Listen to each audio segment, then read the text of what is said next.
I'm so glad to be joining with you in prayer today. As you may know, the Redemptorists and many other people have been bringing you our Mother of Perpetual Help devotions since 1995. Now, many times people ask, what's a Redemptorist? And so I'd like to share the answer with you today. Let's start with the man who founded the Redemptorists, St. Alphonsus Liguori. Through one of his meditations on the birth of Jesus, St. Alphonsus answers the question, why would Jesus come to be born in the flesh?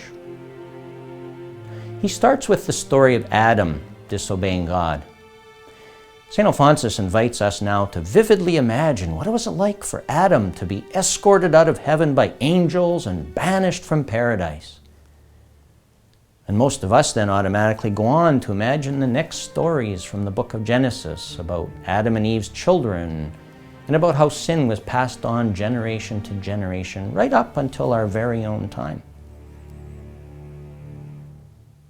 However, in his own very creative way, St. Alphonsus invites us now to stop and look back and ask the question, well, what happened to God?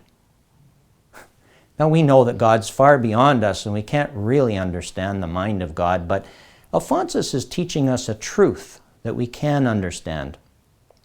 God's love is very powerful. So as we look back into heaven, Alphonsus invites us to imagine God going crazy. Imagine, there's God, weeping and moaning and crying out loud, I've lost these people, they were my delight in paradise. Oh, there's nothing left for me here in paradise. My delight, my paradise is to be with these people, my beloved ones. Who will help me to get them back where they belong? Here, they belong close to my heart. There's absolute silence in heaven. No angel, no other spiritual being says anything in response. Until suddenly, the Son of God steps forward. The answer comes from Jesus, who says, here I am, Father, send me. When there's no one else able or willing to go, the Son steps forward. Here we have the model for the Redemptorist vocation.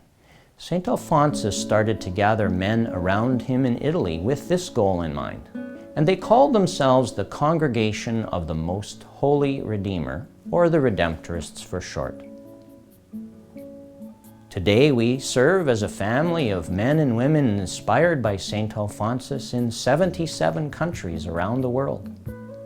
Here in Canada, for example, when the Archbishop of Toronto was having difficulty finding someone to serve the needs of Catholics in the inner city and to serve them within their Chinese culture and languages, a Redemptorist stepped forward and said, here I am, send me.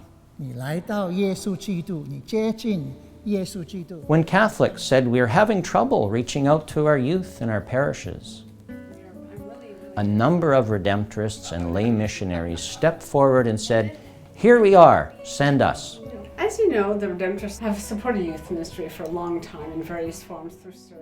A Redemptorist youth mission team was born out of this need, but we also helped to design and run a comprehensive youth ministry training program right across the country of Canada.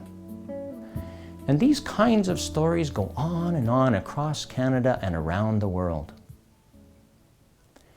Now, I know some of you with us here today have not yet chosen your vocation in life.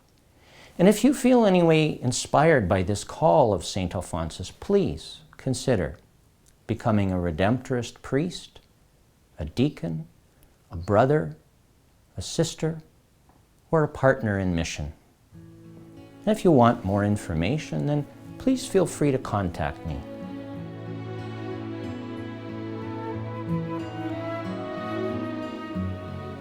In closing, let's listen again to this call from St. Alphonsus that he wrote in a letter to Redemptorists and that has inspired us now for over 240 years.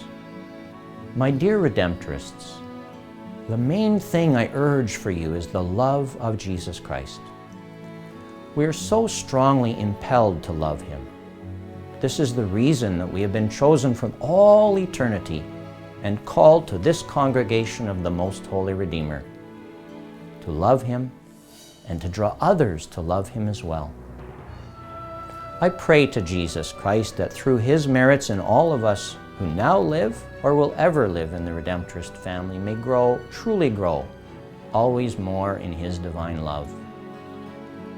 I end my letter now, but I will never end my desire to see all of you totally in love with Jesus Christ and at work for His glory.